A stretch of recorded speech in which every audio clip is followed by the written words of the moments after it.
Buddhism arose in northern India as an unorthodox philosophy, particularly opposed to the supremacy of the Brahmana caste.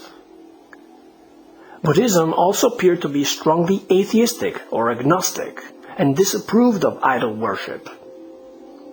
However, it inherited most spiritual tenets from the Vedic religion that had been prevalent amongst the Indo-Aryan peoples prior to the advent of the Buddha. According to most Vedic religions, especially Vaishnavism, Vishnu is the supreme god who underlies the universe. Brahma is an under-god who emanated from Vishnu and was entrusted with the creation of the physical universe as we know it. Kṛṣṇa is Vishnu's foremost avatar, who incarnated as a bestower of knowledge to humankind. The Buddhist doctrine known as Trikaya posits that Tathagata was an embryo which grew into the perfect spiritual multiverse named Dharmadhatu, governed by a cosmic entity known as dharmakāya. The source of all phenomena and the interface between spirit and matter is another entity, referred to as Sambhogakāya, while the embodiment of Dharma on earth was the Buddha, whose redeeming incarnation is technically called Nirmanakāya. By 326 BCE, Alexander the Great had conquered a vast swath of territory between the Adriatic Sea and the Indus River. The belief system known as Gnosticism originated in Alexandria, Egypt, in the 1st century CE. Gnosticism was influenced by Platonism, Vaishnavism, and Buddhism, and offered a critical perspective on Christianity.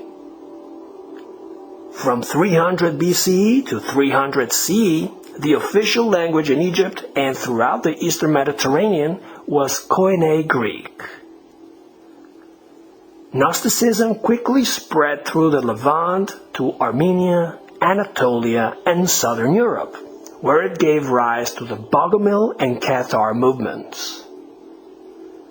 These Gnostic sects practiced vegetarianism and followed the rules of discipline and celibacy known in Sanskrit as brahmacharya. The Slavic word Bogomil means friend of God, and is related to Sanskrit Bhagavat, meaning divine or holy. The French term Cathar derives from Greek katharsis, equivalent to Sanskrit shuddhi, meaning purification or cleansing. The Egyptian capital Alexandria, founded by Alexander the Great, was the largest port in the Mediterranean. Its population was made up of Egyptians, Greeks, Romans, and Jews. In the 2nd century CE, Egyptian Gnostics postulated a remote supreme godhead known as the monad or Abraxas, from whom emanated a lower divine being commonly referred to as the demiurge or Yaldabaoth, that created the physical cosmos. Christ was seen as a manifestation of the monad that had taken human form in order to lead humanity back to recognition of its own divine nature.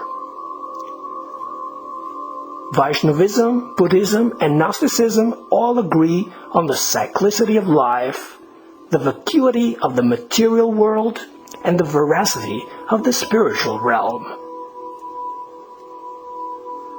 The liberation from the earthly prison of rebirth has been at the core of the spiritual quest shared by these three traditions.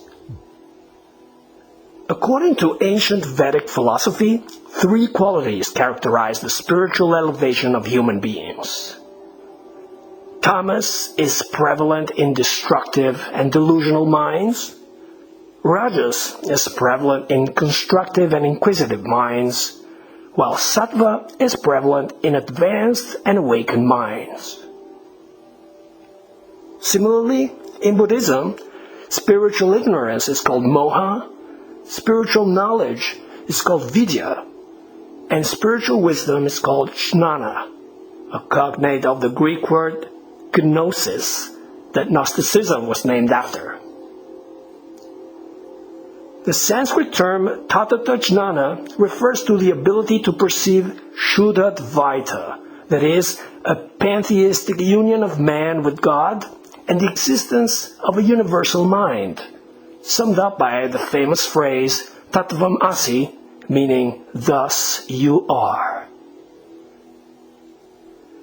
Gnostics usually defined spiritual poor people as halicks, average spiritual people as psychics, and elevated spiritual people as pneumatics.